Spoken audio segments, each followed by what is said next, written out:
Hi guys, welcome to my YouTube channel. और आज इस वीडियो में मैं आपको सिखाने वाला हूँ ग्रोसरी स्टोर, जनरल स्टोर या किराना स्टोर की आईटीआर फाइलिंग कैसे करें।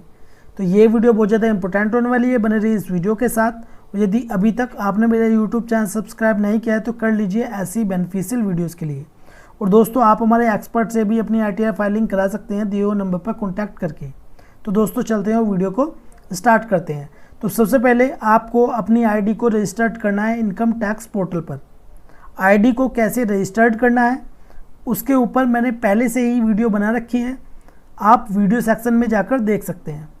ठीक है, तो आप जैसे ही यूज़र आईडी और पासवर्ड लॉगिन करेंगे, लॉगिन करने के बाद आप आ जाएंगे होम पेज पर जो आप स्क्रीन पर देख रहे हैं।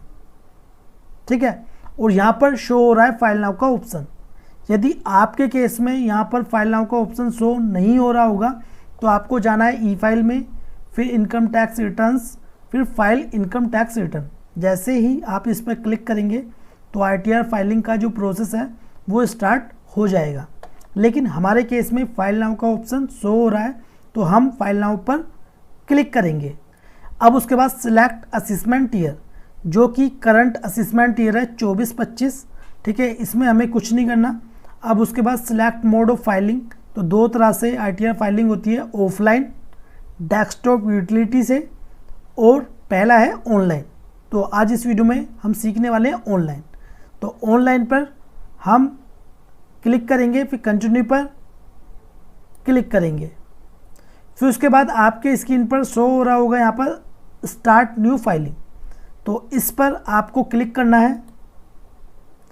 फिर उसके बाद इंडिविजुअल पर ऑटोमेटिक ही सिलेक्ट होके आ जाएगा, फिर कंटिन्यू पर क्लिक करेंगे। फिर उसके बाद देखिए ये है आईटीआर फॉर्म।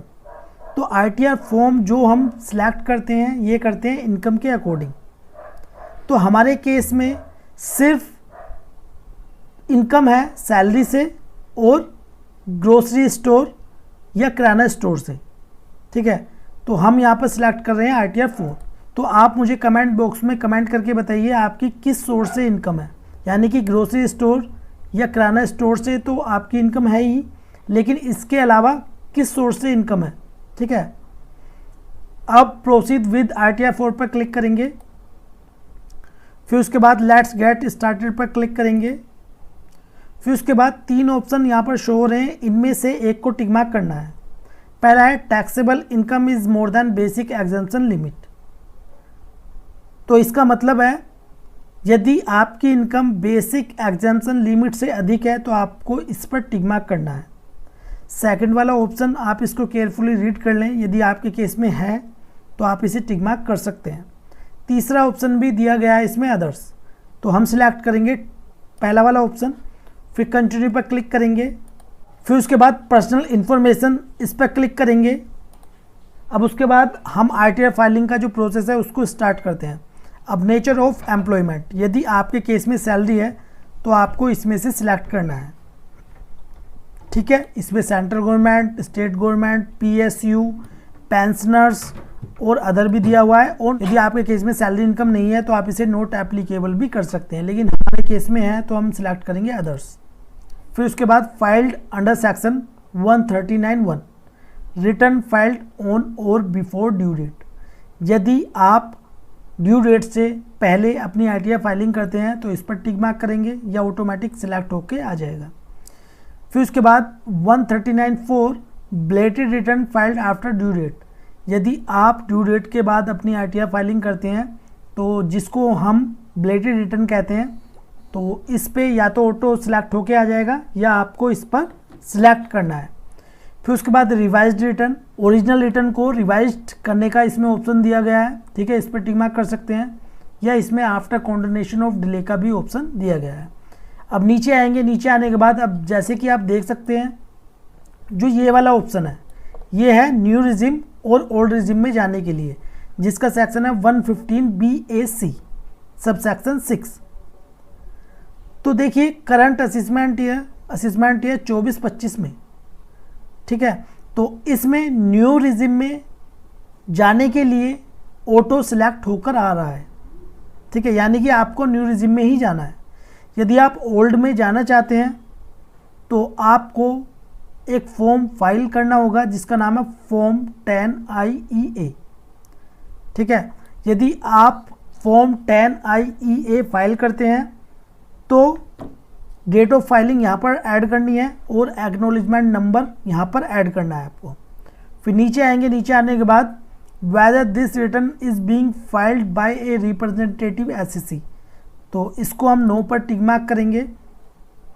फिर नीचे यहाँ पर बैंक डिटेल्स दी हुई है, तो आपको यहाँ पर वो बैंक अकाउंट ऐड करना है जो कि प्री वैलिडेटेड होना चाहिए। प्री वैलिडेटेड से मतलब आपके अकाउंट नंबर में पैन नंबर और आधार नंबर, मोबाइल और मेल आईडी लिंक होने चाहिए। ठीक है, फिर कंफर्म पर क्लिक करेंगे। फिर उसके बाद ग्रॉस टोटल इनकम, इस पर क्लिक करेंगे।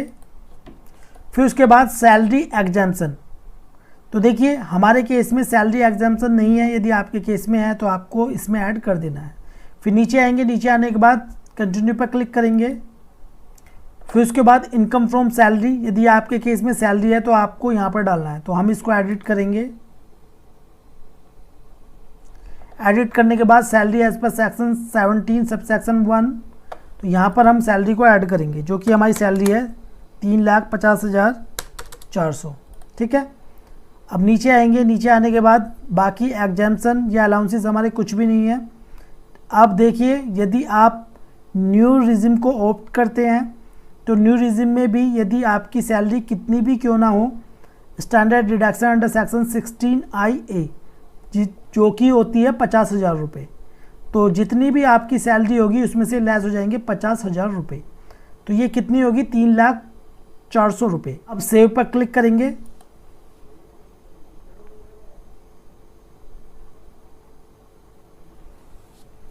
अब उसके बाद नीचे आएंगे, नीचे आने के बाद यदि आपके केस में इनकम फ्रॉम हाउस प्रॉपर्टी है तो आपको यहाँ पर ऐड करना है। फिर उसके बाद इनकम फ्रॉम बिजनेस और प्रोफेशन, ऐड डिटेल्स पर क्लिक करेंगे। तो देखिए यहाँ पर बिजनेस है, यहाँ पर प्रोफेशन, यहाँ पर गुड्स कैरिज। ठीक है, तो यहाँ पर नेम ऑफ बिजनेस डाल देना है।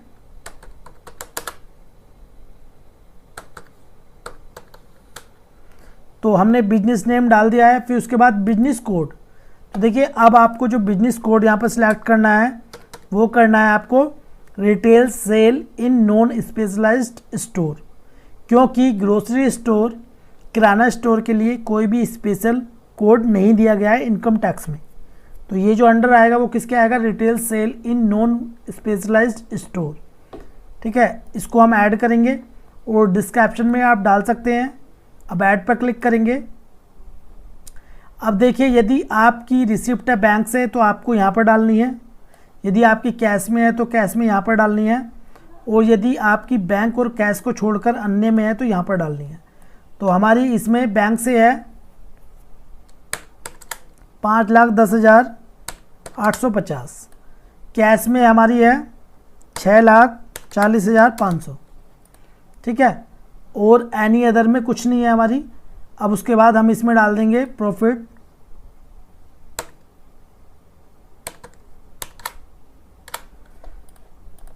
फिर इसमें डाल देंगे हम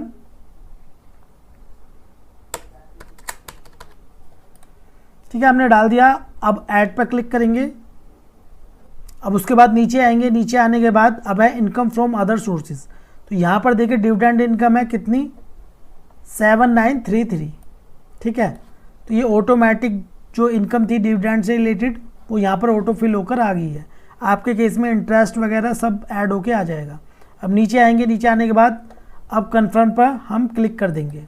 अब उसके बाद डिस्क्लोजर्स एंड एग्जाम्प्ट इनकम, इस पर क्लिक करेंगे। ऐड डिटेल्स पर क्लिक करेंगे। अब देखिए इसमें है add financial particular of the business, यानी कि इसमें आपको लायबिलिटीज़ आपकी कितनी है और एसेट्स कितनी है वो आपको इसमें ऐड करनी है।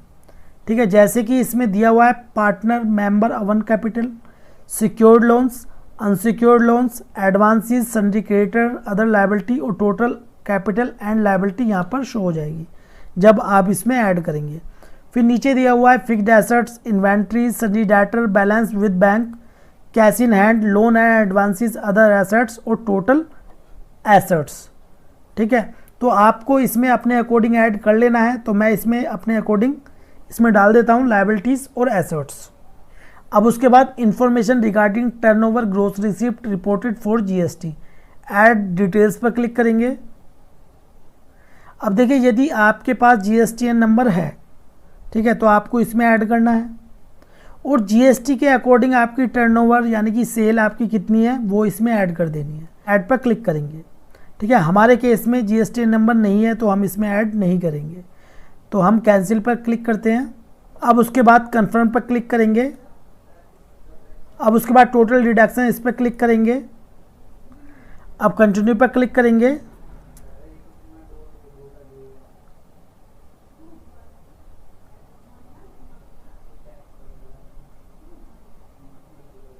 अब उसके बाद नीचे आएंगे, कंफर्म पर क्लिक करेंगे। अब उसके बाद टैक्स पेड पर क्लिक करेंगे।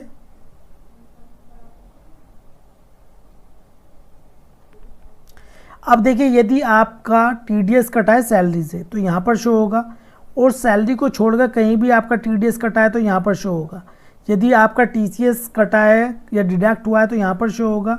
यदि आपने advance tax self assessment tax की पेमेंट की है तो यहाँ पर शो होगी।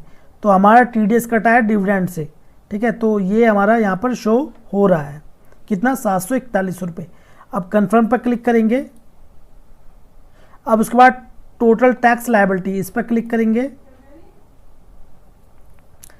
अब ये है हमारी कंप्यूटेशन ऑफ इनकम, जो कि ग्रोस टोटल इनकम कितनी होगी, 6,45,184 रुपये, यही हमारी टैक्सेबल इनकम होगी, ठीक है। 7 लाख तक न्यू रिजिम में एग्जाम्प्ट है, यानी कि इसमें कोई भी टैक्स पे नहीं करना है। जैसे कि tax payable on total income कितना हो गया, 19,518 रुपये, लेकिन ये एडजस्ट हो गया रिबेट अंडर सेक्शन 87A में, तो हमें कोई भी टैक्स पे नहीं करना पड़ा और यहाँ पर हमारा रिफंड ही आ जाएगा जो हमारा डिविडेंड पर टीडीएस कट हुआ है। तो कंफर्म पर क्लिक करेंगे।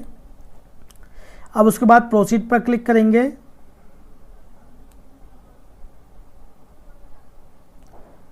अब जैसे कि आप यहाँ पर देख सकते हैं ग्रोस टोटल इनकम 6,45,184 रुपये और हमारा यहाँ पर टीडीएस कटा था कितना, 741 रुपये, तो ये रिफंड हो गया कितना, 740 रुपये। तो इस आईटीआर फाइलिंग में जो मेन शेड्यूल थे वो मैंने आपको बता दिया। बाकी का जो प्रोसेस है बहुत ईजी है, ठीक है। प्री रिटर्न पर क्लिक करना है, फिर आईटीआर को सबमिट करना है और ई वेरीफाइड करना है, ठीक है। तो आपको इसी प्रकार ही आईटीआर फाइलिंग करनी है। यदि आपका कोई ग्रोसरी स्टोर है या किराना स्टोर है या जनरल स्टोर है तो आपको इसी प्रकार ही अपनी आईटीआर फाइलिंग करनी है। और आप हमारे एक्सपर्ट से भी अपनी आईटीआर फाइलिंग करा सकते हैं दिए नंबर पर कॉन्टैक्ट करके। तो मिलते हैं नेक्स्ट वीडियो में, जब तक के लिए जय हिंद जय भारत।